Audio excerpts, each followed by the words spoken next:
It's not just, numbers that are coming out. It's, it's from people, and you're helping try to make life and death decisions. So those are just interesting experiences that go beyond just churning out code or trying to look at models where you don't actually see where they're going.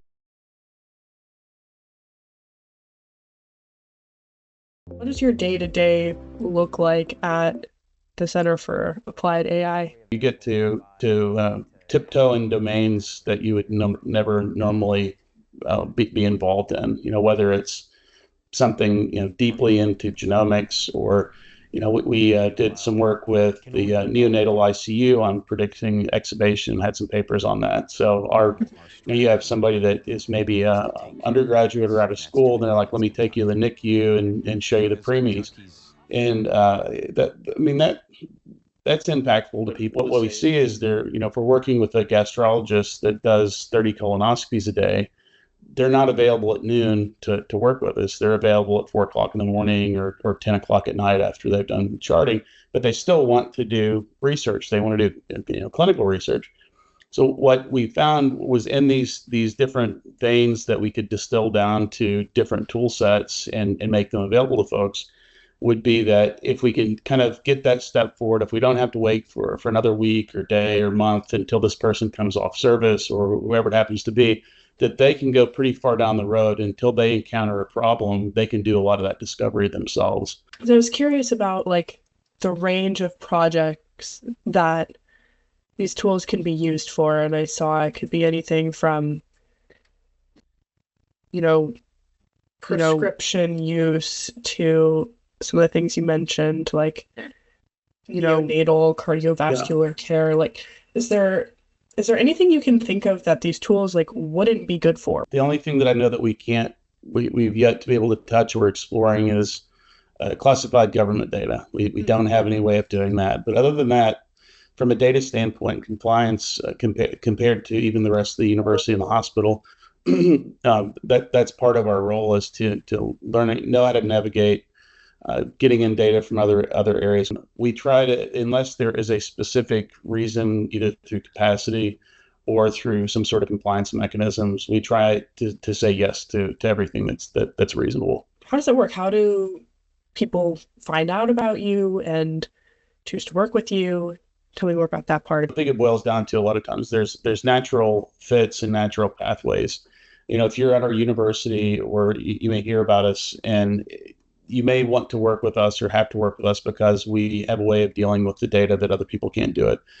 In other cases, it's capabilities that, maybe they could do it, but is it going to take 6 months? You have to find a graduate student versus being able to do it in a day or a week or something like that.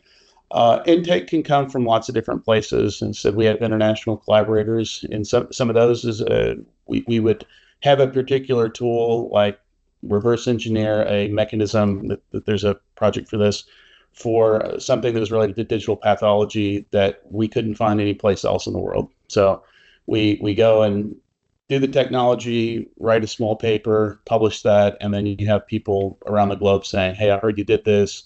Did you do it using this method? Because if you did, there's license problems. Or did you do it? No, we did it this way. And then the next thing you know is that the next grant that comes around for an international collaboration for that particular area, folks reach back out to you. What does success look like for your center? What are you hoping to accomplish in this very evolving time? We hope to educate.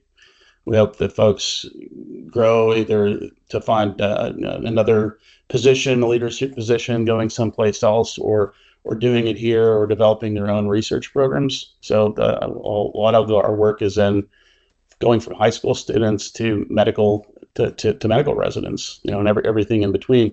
So there's a research component from a university perspective that has to exist. The other part is clinical. I mean, when I got into this wasn't to write papers, and I'm actually not that great at producing papers, because it's not kind of the primary mission. It's what can we do to actually directly apply to help folks? What are we in the best position to do? And then, of course, there's the research, and a lot of the research mission to get grants is not just for the sake of getting grants. It's to fund effort, fund people, do the next generation of things that that can help support both of those other missions. Is there anything like coming up in the future that you want to flag for me? Any major changes or initiatives?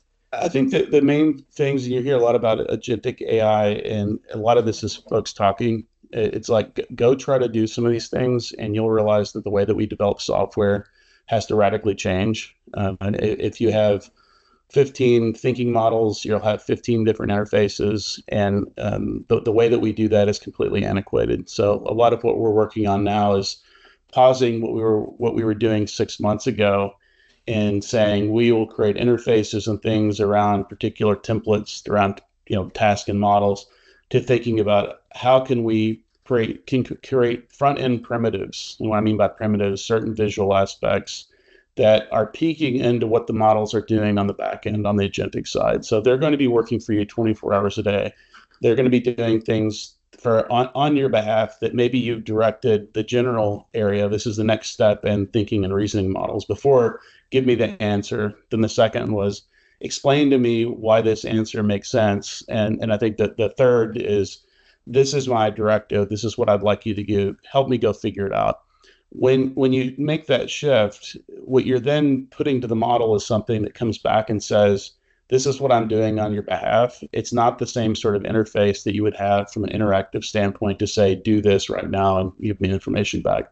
What people will find is that the way we've been developing software like that, it completely falls apart. It gets really complex because you don't know what the backend model wants to show you and how it wants to show it to you. So we're creating more fundamental methods and taking that information from the backend models to say, this is how I think you should see and how you should see it. And that's something that's it's difficult to operate in that environment now, but I think it's a fundamental change that will have to happen. Do you think that this will also be a fundamental change to how we think about like medical research or even like medical education? I always think operations will be impacted partly because of funding changes and other pressures. If you look at the administrative cost of healthcare, there's this hockey stick. But if you look at the provider cost, it's relatively linear and flat. Arguably, with inflation, providers have made more years past than they do now. So because you have now the external pressure and cuts, especially in areas like Kentucky, that over the next 10 years could have drastic cuts directly to kind of our most vulnerable populations, we'll do what we've done for other countries for years, where they've been more tolerant of risk. So it's like, I have a malaria detector, it only works 70% of the time. Okay, well, that's 70% more time than we were getting before, so we're willing to take it.